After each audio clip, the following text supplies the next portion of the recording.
Every second you're flying at 900 kilometers per hour, a machine behind the wings is producing tens of thousands of pounds of thrust.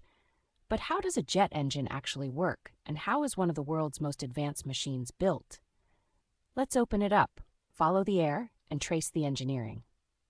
Jet engines changed aviation forever because they made fast, high-altitude, long-range flight practical. Piston prop planes were limited by propeller efficiency and thinner air at altitude.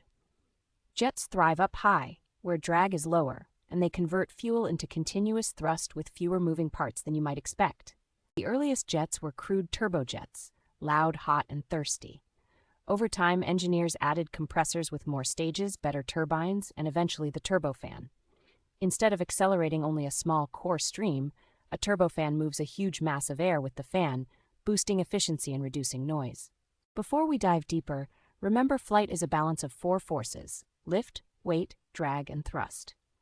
Lift counters weight, thrust counters drag.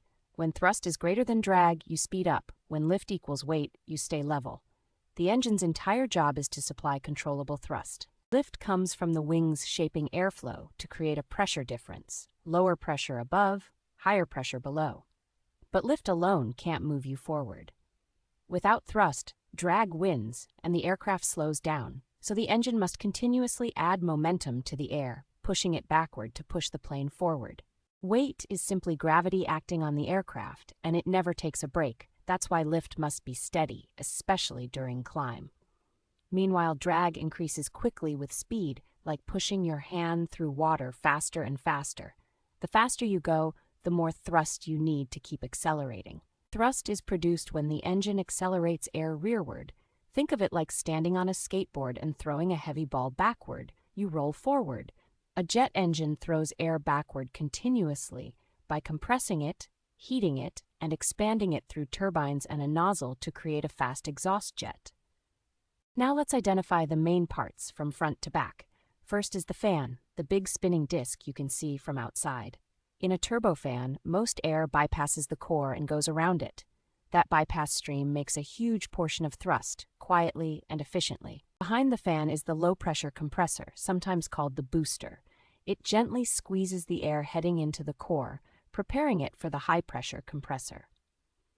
You can imagine it as multiple rows of carefully angled blades, each stage adding a bit more pressure without stalling the flow. Next is the high-pressure compressor, the real pressure builder. Here, the air is squeezed dramatically, many times atmospheric pressure. The blades are thinner, the tolerance is tighter, and the flow is carefully controlled to avoid surging. By the end, the air is dense, hot, and ready for fuel. Then comes the combustion chamber. This is where fuel is sprayed into the compressed air and burned in a stable, controlled flame. It's not a single explosion, it's a continuous burn. The design mixes air and fuel evenly while protecting the metal walls from extreme temperatures. Right after combustion is the high-pressure turbine. It extracts energy from the hot gases to power the high-pressure compressor up front. These turbine blades live in brutal conditions, so they're made from superalloys and often cooled from the inside. They're like tiny, high-speed airfoils in a furnace. Behind that is the low-pressure turbine. It takes additional energy from the flow to drive the fan and low-pressure compressor. Because the fan needs a lot of power, the low-pressure turbine can have several large stages. The shafts are concentric, one shaft spinning inside another at different speeds. Finally, the exhaust nozzle guides the remaining gases out the back. As the flow expands, it accelerates, producing the jet velocity that contributes to thrust. On many airliners, the bypass stream also exits through its own nozzle area, so you see a combined, smooth outflow rather than one tiny jet. With the parts in mind, let's run the whole engine cycle. Step 1 is intake. The inlet slows and straightens incoming air so the fan and compressors receive a clean flow. Even small distortions can reduce efficiency, so the inlet shape is carefully designed for many speeds and angles. Step 2 is compression. The fan and compressors raise the air pressure in stages, like squeezing a spring tighter and tighter. As pressure rises, temperature rises too, even before fuel is added. That hotter, denser air makes combustion far more effective and allows the engine to generate huge power in a small space. Step 3 is fuel injection. Precisely metered fuel is sprayed as a fine mist, timed and distributed so every part of the combustor gets the right mixture. Too rich and it smokes, too lean and the flame can blow out. It's like tuning a perfect campfire inside a wind tunnel. Step 4 is ignition and stable combustion. Spark igniters start the flame, but once running, the flame sustains itself continuously. The key is keeping it anchored while most of the air rushes through. Engineers use swirlers and recirculation zones so a small pocket of hot gas keeps relighting the mixture.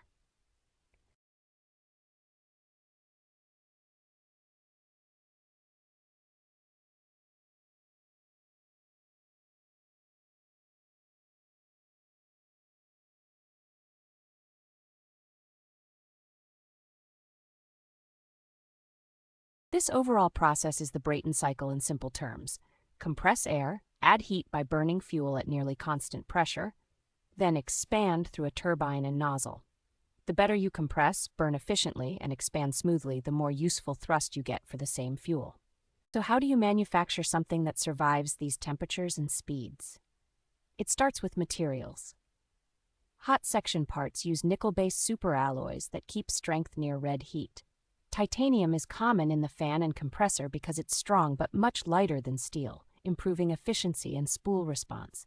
For complex turbine blades, precision casting is critical. Many blades are investment cast using ceramic molds, sometimes as single crystal structures to resist creep at high temperature. Molten alloy fills the mold, then cools under tightly controlled conditions so the internal grain structure matches the design. Other parts are forged, especially discs that must handle enormous centrifugal forces. Forging compresses metal under huge presses, aligning the grain for strength, like turning wood so the fibers run in the strongest direction. After forging, parts are heat-treated to lock in the right microstructure. Then comes C machining. Multi-axis machines carve parts down to micrometer-level tolerances. Blade roots, disc slots, sealing surfaces, and airfoil contours. This is where geometry becomes performance. Tiny errors can increase vibration or reduce efficiency. Coolant sprays, precise tools, and constant measurement keep it exact. One of the most advanced steps is cooling hole laser drilling. Turbine blades are drilled with hundreds or thousands of tiny holes so cooler air can bleed through and form a protective film. These holes are smaller than you'd expect, and their angles are carefully chosen to spread cooling evenly.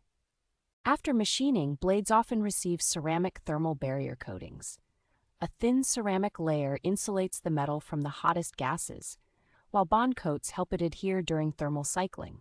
Under the microscope, it's like a protective shield, letting engines run hotter, and hotter means more efficiency and power. Assembly is increasingly robotic for repeatability. Robots place components, apply torque in controlled sequences, and verify alignment with vision systems.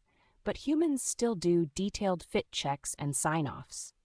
The goal is a perfectly concentric, low-friction machine where clearances stay safe from idle to full thrust. A major milestone is rotor balancing. Spinning parts must be balanced so they don't shake the engine apart at speed.